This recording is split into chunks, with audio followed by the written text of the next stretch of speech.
Welcome to Using Performance Monitor.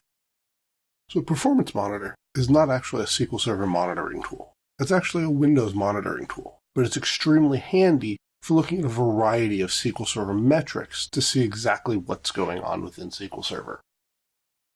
The current version of Performance Monitor was actually introduced back in Windows 2000. So the look and feel has changed a little bit over time, but for the most part, no matter which version of Windows you're using, anywhere from Windows 2000 all the way up to Windows Server 2012, the tool is going to look basically the same, and once you know how to use one version of it, you'll be able to use all the versions of it. Performance Monitor shows thousands of different metrics, both for Windows and for SQL Server. So, as you can imagine, there's a lot of information in there, so figuring out which metrics you need to look at are kind of key when it comes to troubleshooting SQL Server. Now, one of the nice things about Performance Monitor is you don't need to be on the local physical server to use it. Since its introduction, you've been able to connect to a remote machine in order to access the various metrics. Now, it is slow when you access the remote metrics because you are calling for them over the network, but you can still see a lot of information. A subset of the counters that are available within Performance Monitor can also be read through the sys.dm_os_performance_counters dynamic management view within SQL Server. This started with about SQL Server 2008 and can be extremely useful when it comes to looking and seeing what's going on just through T-SQL. Now, the only counters which are available through this dynamic management view are the SQL Server counters for that specific instance. If you've got multiple instances installed on a single SQL server, you'd need to go ahead and log onto each instance and then query each instance's dynamic management view to get that instance's counters. If you don't, you'll only be able to get one set of counters. Let's go ahead and take a look at Performance Monitor and see how we use it and see where it can be found. The easiest way to find Performance Monitor is to open up the control panel and then open up the Administrative Tools window. From here, you'll find the Performance Monitor icon listed here. Once you've opened Performance Monitor, it'll look something like this. Now, this home screen will vary depending on which version of Performance Monitor you're using. In this particular case, I'm using Windows 8, which is the same version that you would see in Windows Server 2012.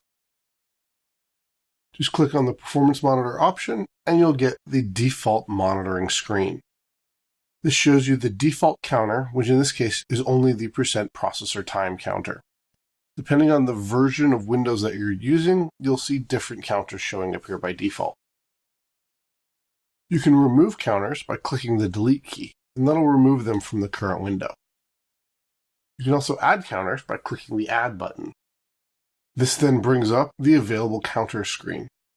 The counters that are available to you are going to vary depending on which version of SQL Server and Windows you have installed. In this case, I'm running Windows 8, running SQL Server 2012. Some of the counters that are very useful to look at are things like the physical disk counters. These tell you exactly what's going on at the hardware level and show you how many I/O you're having to the disk, how long those I/O are taking, and so on and so on. As you can see, as I scroll through the list, there's a large number of counters available just for the disk. Counters that I find very handy to look at are the average disk seconds per read and the average disk seconds per write. In this case, I want to look at them for both the C drive and the D drive. You can select multiple options in either box simply by holding the control key and then clicking on multiple items like I've done here. You can then click Add, and that moves them over to the right-hand side into the Added Counters list. We can then scroll down and select some SQL Server counters as well. Let's go ahead and select the SQL Server Buffer Manager node, and let's look at the buffer cache hit ratio and the page life expectancy. If I wanted to add counters from a remote computer, I could do so easily by putting my cursor into the Select Counters for Computer option at the top and either typing in a computer name or selecting an additional computer from this drop-down list. Computers from this drop-down list are only going to be populated based on the computers that I've selected and used within this tool during this session of the tool. Click OK. The counters I've selected are now populated into the window. As you can see, I've got almost no I/O being generated on my local disk.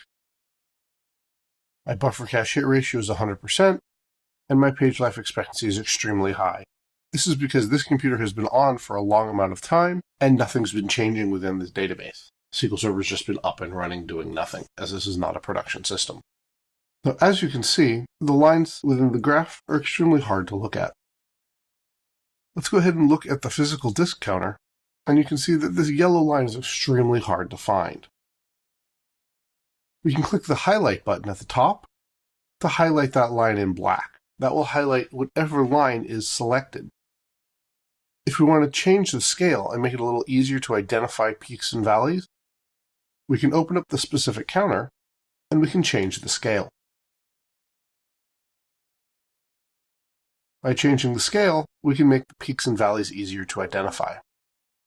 We can do that with things like the page life expectancy, which are obviously at this point much higher than the graph allows for. Open it up and change the scale. You can use the Apply button within the properties to adjust the scale as needed until you get the scale exactly where you want it. As you can see, when I've changed the scale, the line has moved down the chart. Now this line isn't going to move very much because it's simply increasing slowly, notch by notch, all the way up to 83,455 at this point.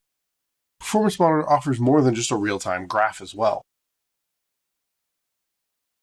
We can look at historical information by clicking the Log Data view and selecting log files that we want to view.